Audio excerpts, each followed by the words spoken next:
Again, thank you for participating in this pre-recorded Federal New Market Tax Credit webinar, which is being provided by Community Reinvestment Associates.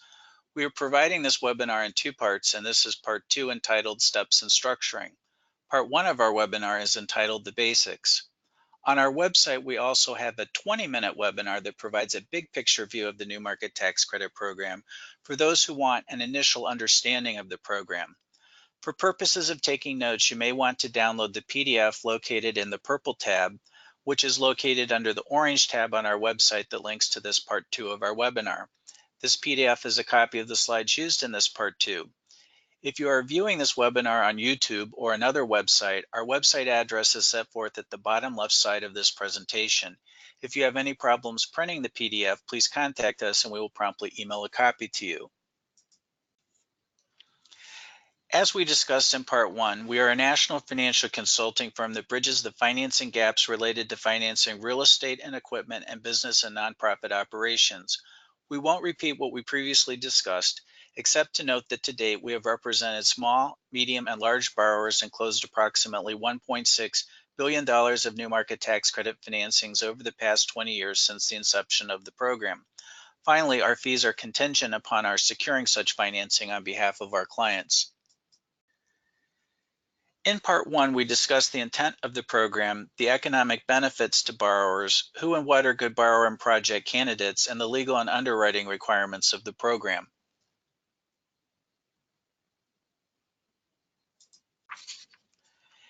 In this part 2, we will provide a brief recap of part 1 and discuss how to determine the sizing of the new market tax credit financing and whether a borrower project qualifies for the forgiven loan or the non-forgiven loan, which are the two forms of subsidy provided by the new market tax credit program. We will also discuss the steps to apply for new market tax credit financing and how the program subsidy technically works. Then in various flowcharts, we will illustrate such steps and technicalities in the IRS Approved Leverage Structure. There are many acronyms used in the industry, and we will go through those as well. And there are various possible leverage sources to facilitate the new market tax credit program that can be run through the IRS Approved Leverage Structure.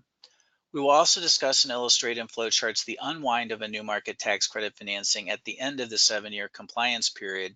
And finally, we will briefly discuss our services to secure new market tax credit financing on behalf of our clients. As discussed in more detail in part 1, the benefits of the program, whether in the form of the forgiven loan or the non-forgiven loan, generally include each of the following. We won't reiterate them, but we'll briefly pause on this slide for your review.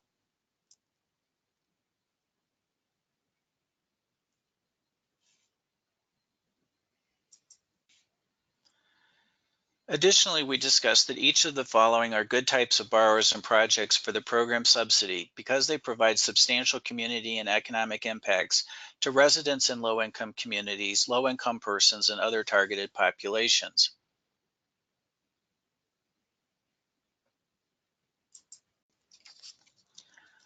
New market tax credits are equal to 39% of the new market tax credit financing, which is a qualified equity investment.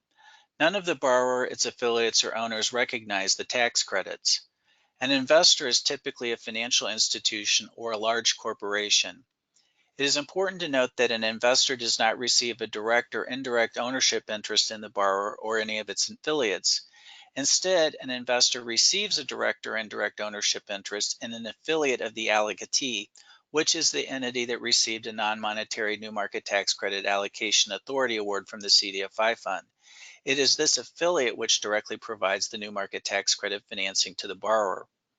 An investor effectively purchases the tax credits based on current market pricing, desirability of participating in the particular financing, and if it is competing with other investors to participate in the financing. Therefore, it is important that borrowers generate as much interest among investors as possible in order to obtain the best pricing, which directly increases the benefit of the program subsidy to the borrower.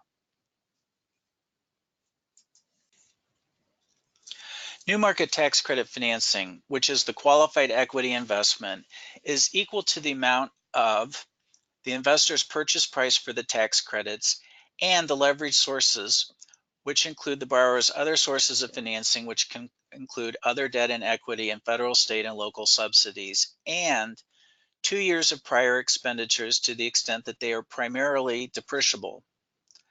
New market tax credit financing may be only part of an overall larger financing. Generally, in order to receive the forgiven loan, there must be a shortfall in available financing of at least approximately $1.5 million, and the leverage sources, including such 2 years of prior expenditures, must be at least approximately $4.5 million. This is the 33% forgiven loan test. Generally, in the case of the non-forgiven loan, the shortfall in financing is less than $2 million, and the overall financing, including such 2 years of prior expenditures, is less than $4.5 million.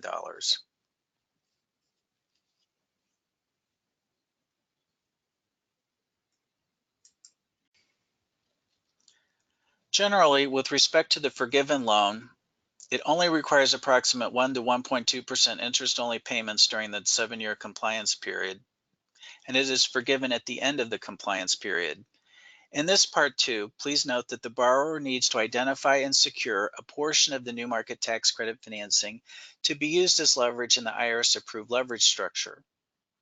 As we discussed in part 1, it's important to note that a few allocatees require a small portion of the forgiven loan to be repaid, and therefore it is important that borrowers generate as much interest among allocatees as possible in order to obtain a commitment letter from an allocatee that 100% of the forgiven loan will be forgiven. Generally, with respect to the non-forgiven loan, it only requires below market interest-only payments during the compliance period. Although the interest rate is not as low as the interest rate of the forgiven loan, it is still below market. And after the compliance period, it begins to amortize up to 40 years, which can be well beyond the useful life of any secured asset. However, unlike in the case of the forgiven loan, the borrower does not need to identify and secure a portion of the new market tax credit financing to be used as leverage in the IRS Approved Leverage Structure, the reason of which we will discuss later. Why is there a $4.5 million threshold to qualify for the forgiven loan?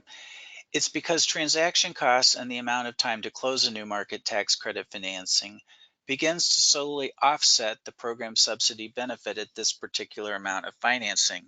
Transaction costs include the allocatee's suballocation fees, which are generally approximately 3.5% of the allocation suballocated to the CDE that facilitates the new market tax credit financing, legal and accounting costs, and other typical fees and costs of any other type of financing. Therefore, the financial gap includes these transaction costs.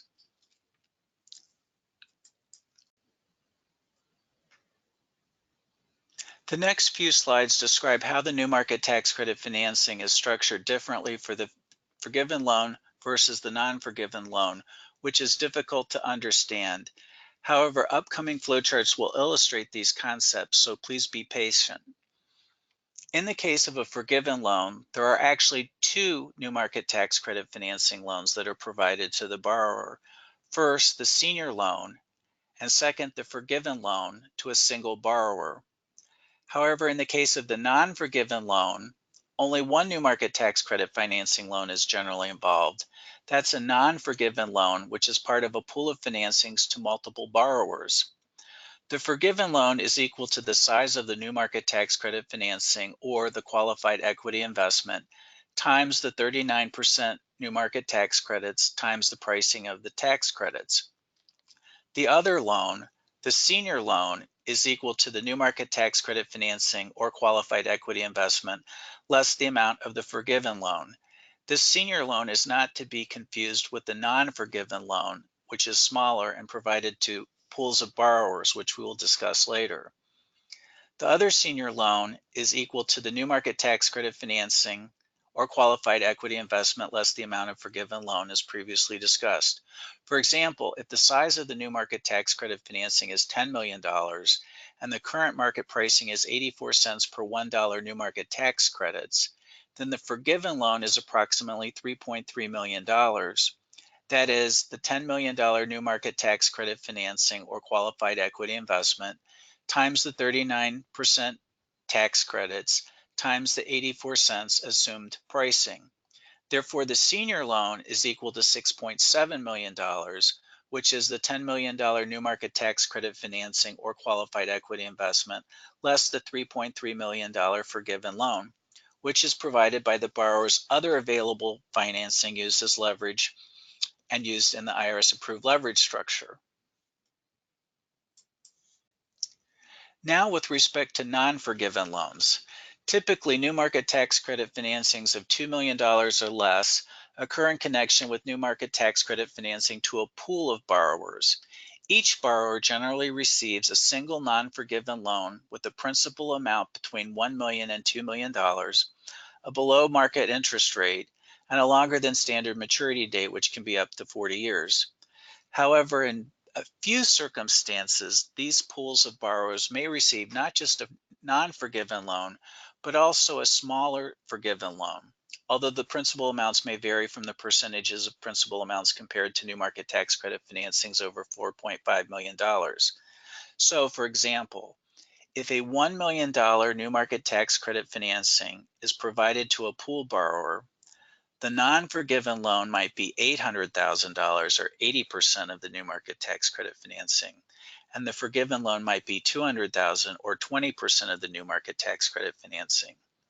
Compare this with respect to the typical forgiven loan in connection with the new market tax credit financing over $4.5 million, which is generally 33% of the new market tax credit financing based on assumed market pricing and new market tax credit transaction costs.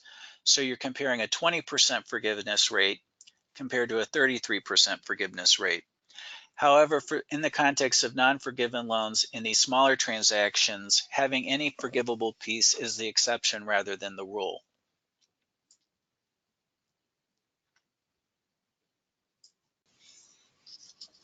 The next 3 slides provide 6 examples of sizing of new market tax credit financing, but we will just discuss the first 2. After this slide, we will go through each of the steps of new market tax credit financing in a flowchart that illustrates the typical financing structure for all new market tax credit financings. Sizing the specific amount of new market tax credit financing can be based on several moving variables and be complicated to quantify. Example 1 is our $10 million example, which we previously discussed. Assume the financing is $10 million and there is a $3.3 million gap, or 33% gap. Hence, it satisfies our 33% forgiven loan test. Also assume that the new market tax credit financing, or the qualified equity investment, is $10 million, which provides the $3.3 million forgiven loan. The borrower will need to secure $6.7 million of leverage funds or use up to 2 years of its prior expenditures as discussed, which is run through the IRS Approved Leverage Structure, which will provide the proceeds of the $6.7 million senior loan. The raised pie piece represents $3.3 million of the forgiven loan, which has the interest-only payments of approximately 1 to 1.2%, and the rest of the pie piece represents the $6.7 million senior loan to the borrower, the terms of which match the leverage loan or other sources of leverage used, which may be at a blended rate. Each of these 2 loans may generally be subordinated to the borrower's existing debt and subsequent debt. In example 2, also assume the financing is $10 million, but there is only a $2.5 million gap, or only a 25% gap. The new market tax credit financing or qualified equity investment then is $7.6 million because the $2.5 million gap is 33% of such amount. That is, 2.5 million divided by 33% equals $7.6 million, and this provides a $2.5 million forgiven loan. The borrower will need to secure $5.1 million of leverage funds to be run through the IRS Approved Leverage Structure, which will provide the proceeds of a $5.1 million senior loan. Therefore, the remaining $2.4 million of the $10 million overall financing is closed outside of, but in conjunction with, the $7.6 million financing. The yellow pie piece represents the $2.5 million forgiven loan. The brown pie piece represents the $5.1 million senior loan, and the green piece represents the $2.5 million of other financing outside the new market tax credit financing. Each of the $5.1 million senior loan and the $2.5 million forgiven loan may generally be subordinated to this other $2.54 million of financing, as well as the borrower's existing and subsequent debt.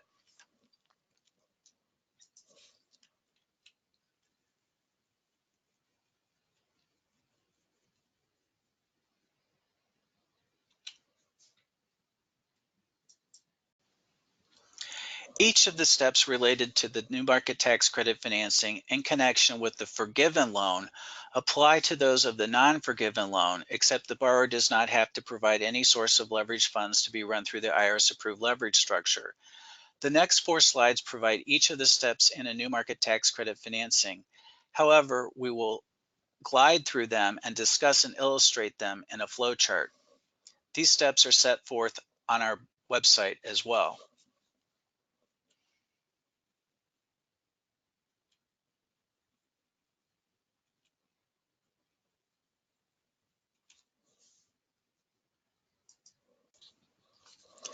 This flowchart illustrates each of the steps in our $10 million financing example to a single borrower for a forgiven loan. First, assume that the CDFI fund, as represented by the red box in the top right of the flowchart, awards a non-monetary $50 million allocation award to the allocatee, which is identified in the pink box under the CDFI fund. Then assume that a borrower, represented by the yellow box at the bottom of the flowchart, has a shortfall of $3.3 million in its available financing, which is 33% of its total $10 million of financing needed. Also assume that the borrower has secured the remaining $6.7 million, which can be used as a source of leverage funds, represented by the green box in the upper left side of the flowchart. Assume that the borrower satisfies all the legal requirements discussed in Part 1 of our webinar, including that, but for the new market tax credit financing, the borrower's operations or project would not be able to be completed. That is, there is a gap in available traditional financing. The borrower's operation or project is predominantly located in a low-income census tract or otherwise benefits low-income persons as targeted populations.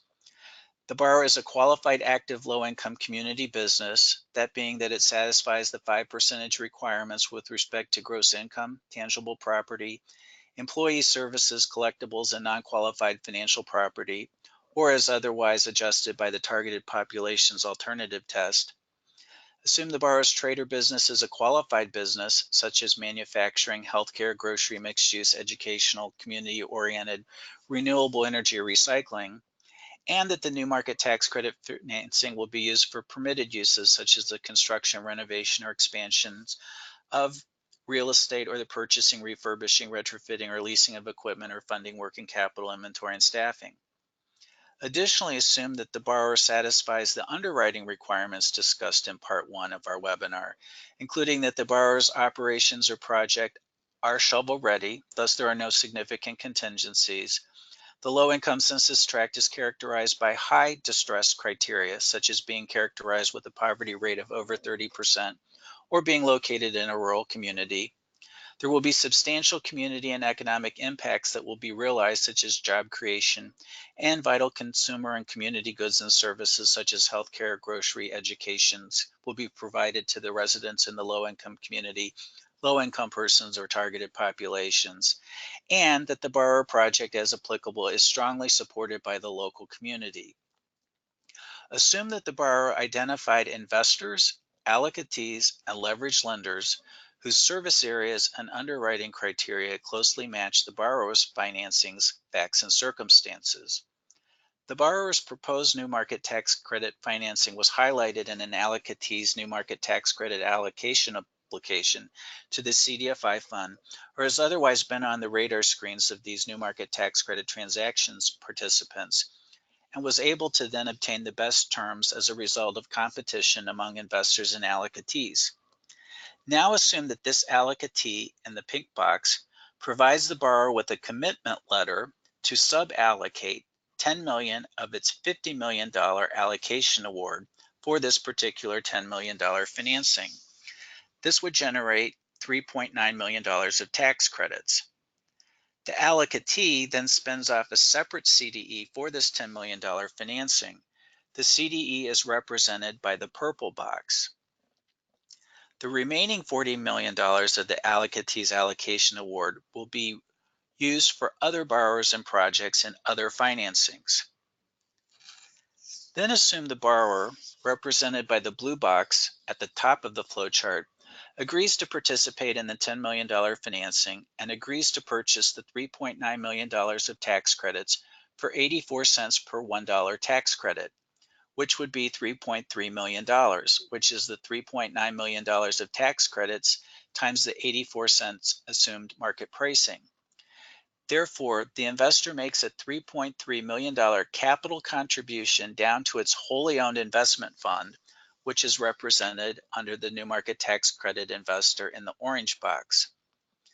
This $3.3 million capital contribution is the purchase price for the tax credits. Notice that the investor has paid $3.3 million, but is receiving up from the investment fund $3.9 million of tax credits, giving it a $600,000 rate of return over 7 years. Then the borrower's other sources of financing, including prior expenditures, which are represented by the green box called leverage lenders, provide one or more leverage loans in the amount of $6.7 million to this investment fund. The investment fund, using the investor's $3.3 million capital contribution and the $6.7 million of leverage loans, makes a $10 million capital contribution down to the CDE, represented by the purple box, in exchange for a 99.99% limited interest in the CDE. The allocatee retains a 0.1% managing member interest in the CDE. Now assume that the allocatee in fact suballocates $10 million of its $50 million non-monetary allocation authority award to the CDE. Then the CDE is authorized to designate the investment fund's $10 million capital contribution in the CDE as a qualified equity investment, which then generates $3.9 million of tax credits. 100% of these tax credits are allocated to the investor through its wholly owned investment fund. Thus, the new market tax credit investor paid $3.3 million for $3.9 million of tax credits, and this $3.3 million ultimately gets down to the borrower, as we will discuss. Notice that the $3.9 million of tax credits is based on a $10 million qualified equity investment from the investment fund to the CDE, but the investor only had to put up $3.3 million. Thus, the investor is able to leverage its $3.3 million of effective purchase price with the $6.7 million of leverage loans.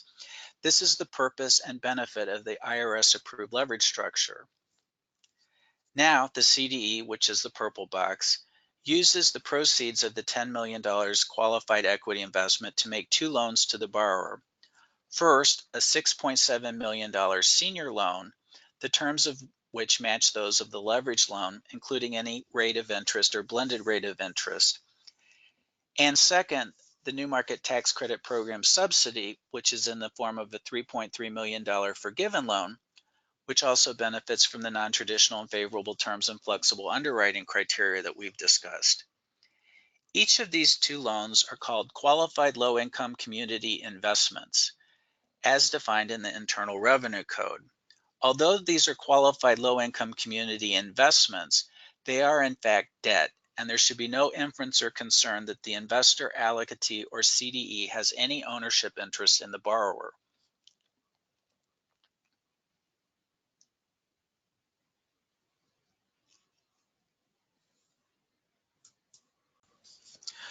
We will now illustrate the relevant steps in a $10 million new market tax credit financing to a pool of borrowers of the non-forgiven loans. This flowchart is the same as the prior chart, except instead of having a single $10 million financing to a single borrower, this flowchart shows a $10 million financing spread among 5 borrowers represented by the yellow boxes at the bottom of the flowchart. Each of these 5 borrowers is receiving $2 million. Although some could be receiving $1 million, some could be receiving $1.5 million, or $2 million, etc. The difference is that the program subsidy is in the form of a single non-forgiven loan to each borrower. These loans also have non-traditional and favorable terms and benefit from flexible underwriting criteria similar to those of a forgiven loan, except these loans are not forgiven at the end of the 7-year compliance period, but rather have maturity dates of up to 40 years when they then begin to amortize, but may be paid off or refinanced. However, it is important to note that they still benefit from below market interest rates, which is the blended rate of the leverage loan rate and the 1 to 1.2% of the investor's $3.3 million capital contribution. As we mentioned, sometimes these non-forgiven loans may have separate forgiven loans, or portions of the non-forgiven loan may itself be forgiven, but that's the exception rather than the rule. Unlike in the case of the forgiven loan, the borrowers of these non-forgiven loans do not need to identify and secure a portion of the new market tax credit financing to be used as leverage in the IRS Approved Leverage Structure.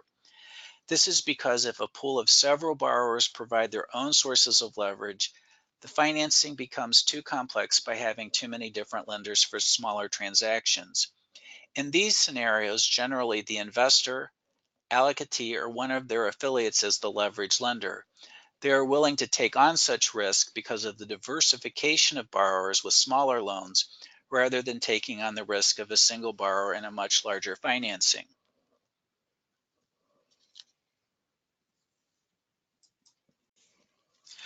Using the new market tax credit acronyms, which we will illustrate momentarily, the steps of a new market tax credit financing include: an investor, through its wholly owned investment fund, makes a qualified equity investment, which is a QEI, and a qualified community development entity, which is a CDE, which entitles the investor to new market tax credits, which are NMTCs.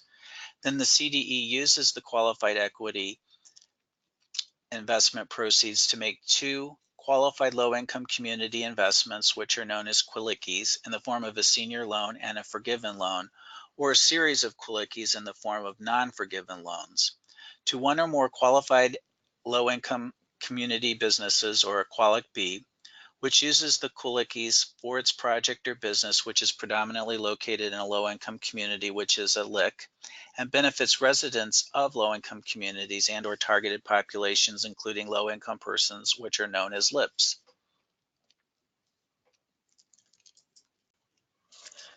Using our flowchart as a tongue twister, the investment fund makes a QEI in the CDE in exchange for NMTCs, and the CDE uses the QE proceeds to make QLICs to a QUALIC-B, which is located in a LIC and benefits LIPs.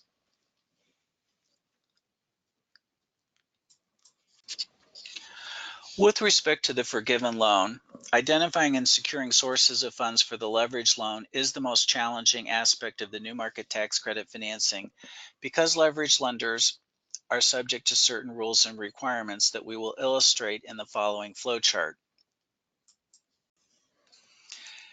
This is our prior flowchart of our $10 million example to a single borrower. First, the leveraged lender cannot receive a direct security interest in the project or the borrower's assets. Instead, the security interest is the investment fund's 99.99% ownership interest in the CDE as collateral. There is a tax reason and an underwriting reason for this prohibition. First, a security interest in the project or the borrower's asset undermines the tax structure and could result in the structure not being respected for tax purposes, thereby causing a recapture event. For underwriting purposes, the investor and the CDE want to be able to redeploy any foreclosure proceeds within 6 months to another qualified borrower in a low-income community to avoid a recapture event. However, the leveraged lender can generally have certain consent rights, and generally the investor and CDE have to work in good faith with the leveraged lender in connection with any such deployment. Also, the borrower cannot guarantee the leveraged loan. Such a guarantee again undermines the tax structure and could result in the structure not being respected for tax purposes, thereby causing a recapture event. The leveraged loans generally can only require interest-only payments during the compliance period. The program is intended to provide a 7-year period during which the borrower is not overly burdened with tax debt service payments and prohibits the payment of any principal during the compliance period. The source of the debt service payments on the leverage loans come from the debt service payments made to the CDE from the borrower. The leverage lender must also agree to forbear from foreclosing on its security interest in the investment fund's 99.99% ownership interest in the CDE during the compliance period. This is an underwriting requirement of the investor, because if the leverage lender takes ownership of the 99.99% interest in the CDE, then all of the remaining new market tax credits over the compliance period will be allocated to the leverage lender instead of the investor. In the industry, no investor is willing to waive the 7-year forbearance requirement. In connection with the forgiven loan, these restrictions are why obtaining sources of leverage are often the most difficult to obtain for the borrower. However, there are ways to structure and reallocate sources of financing to alleviate some of these concerns. Also, as we have discussed, the pool of borrowers of the non-forgiven loans do not need to identify and secure a portion of the new market tax credit financing to be used as leverage. This is because, given the complexity of financing a pool of borrowers, adding several sources of leverage becomes too complex. And these scenarios, as we've discussed, generally the investor, the allocatee, or one of their affiliates is the leverage lender. They're willing to take on these different risks and limitations and will accept them based on having a diversification of borrowers rather than on taking the risk of a single borrower in a larger financing. We work with the borrower's potential sources of leverage loans to assist them in understanding the new market tax credit program and assessment of actual rather than perceived risk. We also identify and secure sources of these leverage funds, particularly focusing on those with experience in new market tax credit financings. And finally, we determine whether the overall financing can be restructured based on all sources of financing in order to reduce risk or otherwise rechannel where the sources of financing are coming into the overall financing.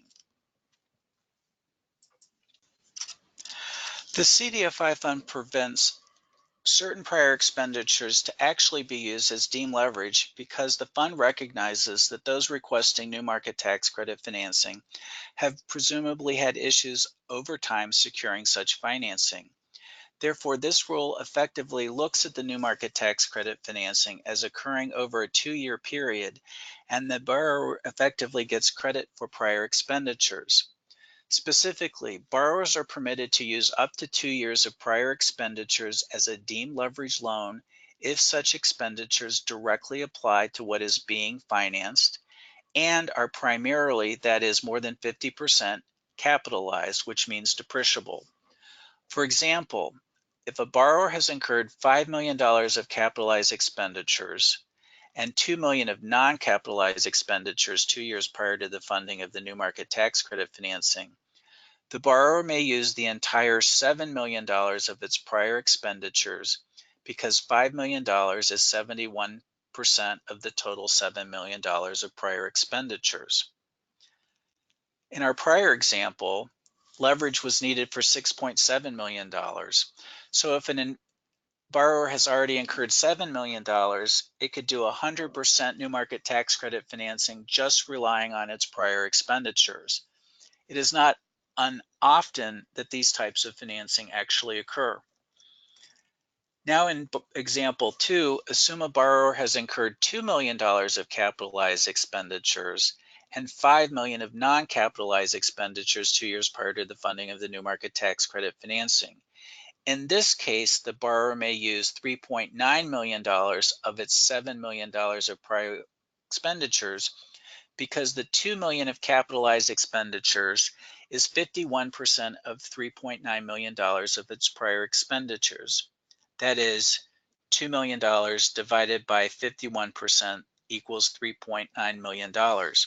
As previously discussed, it is possible and permitted that 100% of the leverage loan can be a deemed leverage loan using 2 years of prior expenditures.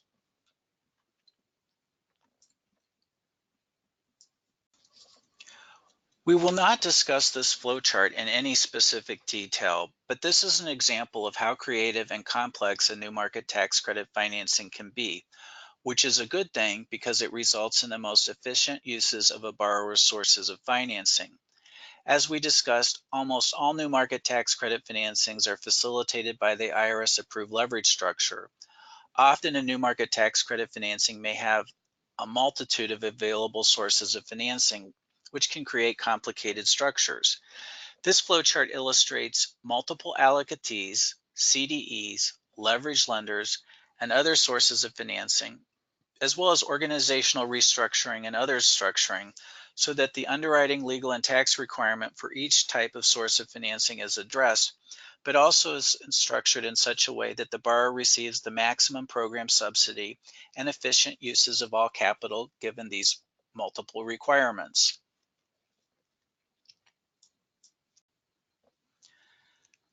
The next two slides provide the steps to facilitate the unwind of a $10 million new market tax credit financing to a single borrower involving a non-forgiven loan, but we will illustrate them in the next two flowcharts.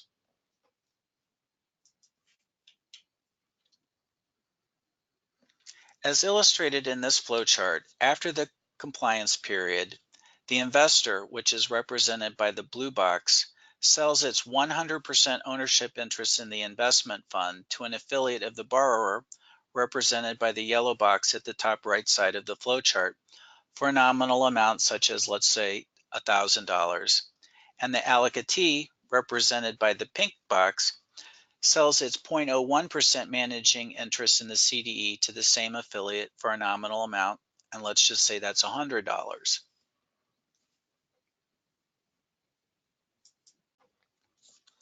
After these sales, the forgiven loan becomes an intercompany loan, or effectively forgiven, because the affiliate of the borrower now directly or indirectly owns 100% of the CDE, which is the lender of such forgiven loan. The senior loan also becomes an intercompany loan, and depending on the terms with the leverage lender, are amortized to maturity, refinanced, paid off, or effectively forgiven if the leverage lender is an affiliate of the borrower or prior expenditures were used.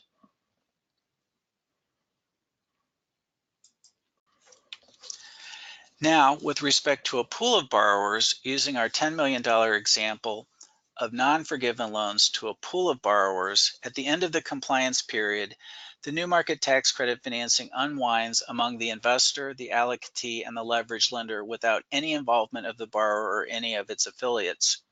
As previously discussed, for these pool transactions, generally an affiliate of the investor or allocatee serves as a leverage lender, and none of the borrower's other sources of funds are used as leverage funds. The effects of the unwind are the non-forgiven loan begins to amortize up to 40 years, and although rare, if applicable, either a small portion of the non-forgiven loan is forgiven, or there was a small forgiven loan which is then forgiven at the end of that 7-year period. Applying to investors, allocatees, and other new market tax credit financing participants is extremely competitive, even for a borrower that will use the new market tax credit financing to provide various substantial community and economic impacts in a highly distressed low-income community. As we discussed, our fees are contingent upon our securing new market tax credit financing. We have profiled all allocatees and investors and have developed our intake form, which incorporates each allocatee's and each investor's intake form questions, which vary among allocatees and investors.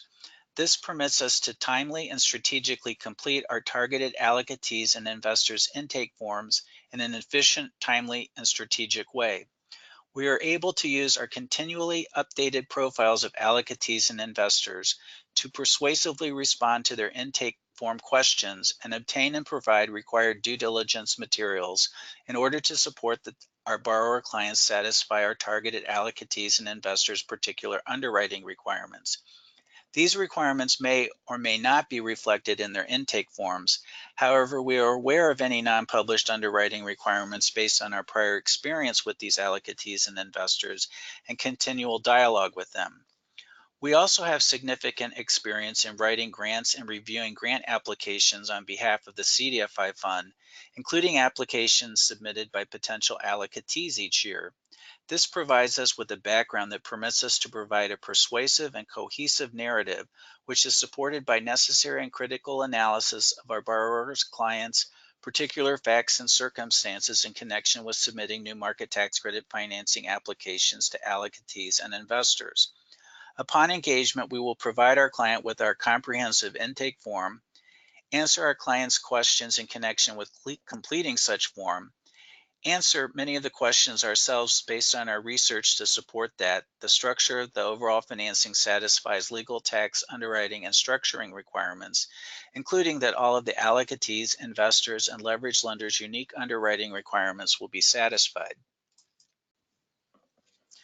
Additionally, we will identify all applicable primary and secondary distress characteristics of the census tract and properly document them.